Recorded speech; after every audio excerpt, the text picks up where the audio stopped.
Carta aos Gálatas, capítulo 1. O outro evangelho. Estou muito admirado com vocês, pois estão abandonando tão depressa aquele que os chamou por meio da graça de Cristo e estão aceitando outro evangelho. Na verdade, não existe outro evangelho, porém eu falo assim porque há algumas pessoas que estão perturbando vocês, querendo mudar o evangelho de Cristo. Mas se alguém, mesmo que sejamos nós, ou um anjo do céu, anunciar a vocês um evangelho diferente daquele que temos anunciado, que seja amaldiçoado. Pois já dissemos antes e repetimos, se alguém anunciar um evangelho diferente daquele que vocês aceitaram, que essa pessoa seja amaldiçoada. Atos dos Apóstolos, capítulo 17. Em Tessalônica, Paulo e Silas passaram pelas cidades de Anfípolis e Apolônia e chegaram a Tessalônica, onde havia uma sinagoga. Conforme o seu costume, Paulo foi lá e nos 3 sábados seguintes falou sobre as escrituras sagradas com as pessoas que estavam ali na sinagoga. Paulo lhes explicava e provava que o Messias precisava sofrer e que depois de morrer tinha de ressuscitar. Ele dizia: "Este Jesus que estou anunciando a vocês é o Messias." Paulo e Silas conseguiram convencer disso algumas daquelas pessoas, as quais se juntaram a eles. Um grande número de não-judeus convertidos ao judaísmo e muitas senhoras da alta sociedade também se juntaram ao grupo. Mas os judeus ficaram com inveja. Eles foram buscar alguns homens maus entre os malandros das ruas e formaram um grupo de desordeiros. Estes fizeram muita confusão na cidade e atacaram a casa de Jasão, procurando Paulo e Silas a fim de os levar para o meio do povo. Mas, como não os encontraram, levaram à força Jasão e alguns outros irmãos até a presença das autoridades da cidade, gritando: "Aqueles homens têm provocado desordens em todos os lugares. Agora chegaram até nossa cidade e Jasão os hospedou na casa dele. Eles estão desobedecendo às leis do imperador romano, dizendo que existe outro rei chamado Jesus." Tanto a multidão como as autoridades ficaram agitadas quando ouviram essas palavras. E as autoridades soltaram Jasão e os outros, depois que eles pagaram a quantia exigida para isso.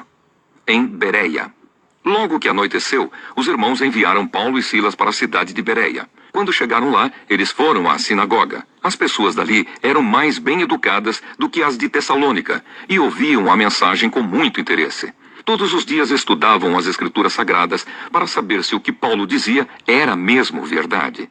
Assim, muitos judeus naquela cidade creram, e também não-judeus, tanto mulheres da alta sociedade, como também muitos homens.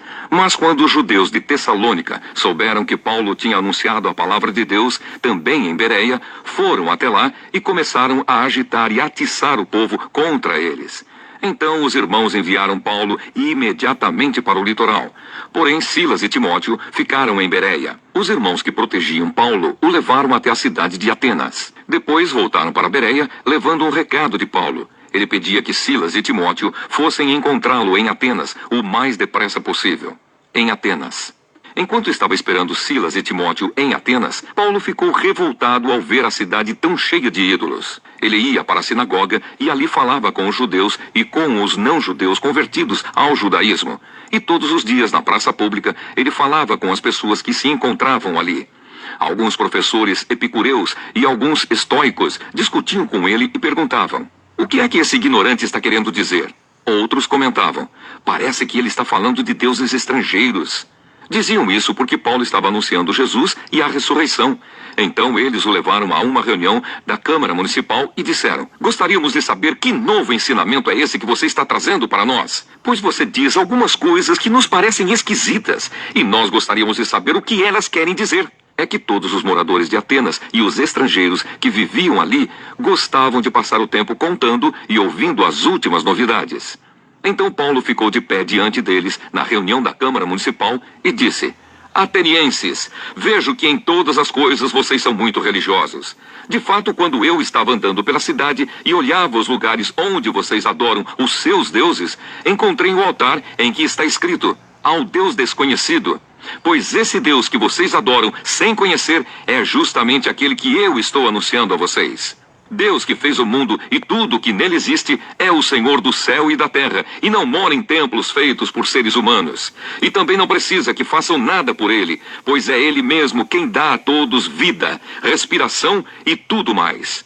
De um só homem ele criou todas as raças humanas para viverem na terra. Antes de criar os povos, Deus marcou para eles os lugares onde iriam morar e quanto tempo ficariam lá. Ele fez isso para que todos pudessem procurá-lo e talvez encontrá-lo, embora ele não esteja longe de cada um de nós.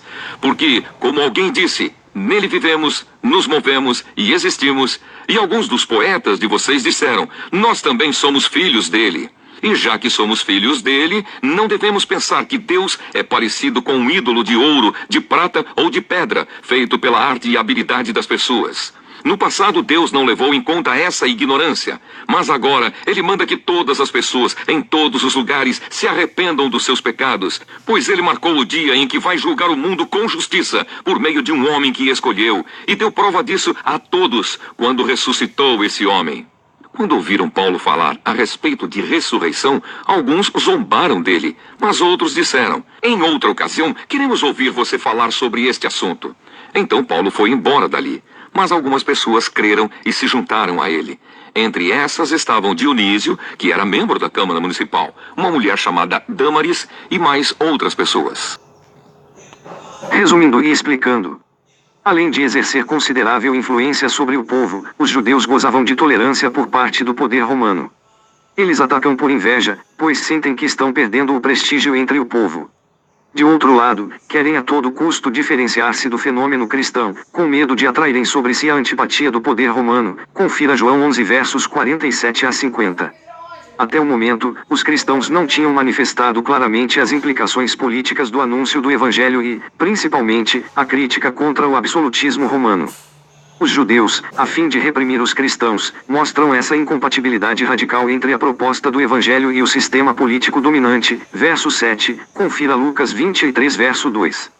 Enquanto isso, a comunidade relê o Antigo Testamento à luz do anúncio de Jesus e se organiza para defender seus líderes. A permanência de Paulo em Atenas serve de ocasião para Lucas mostrar a dinâmica do anúncio evangélico dentro de uma sociedade idolátrica e intelectualista.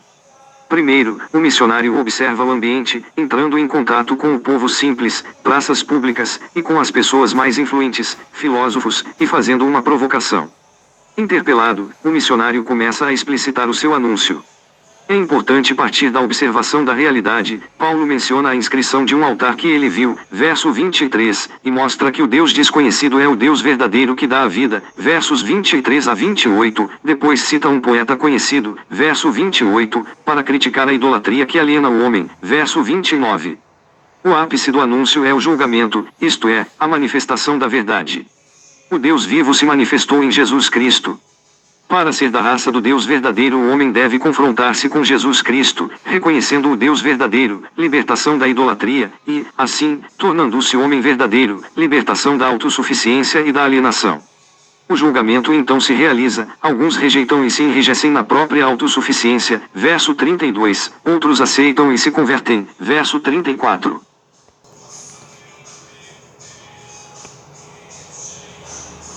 Segunda carta aos Tessalonicenses, capítulo 3.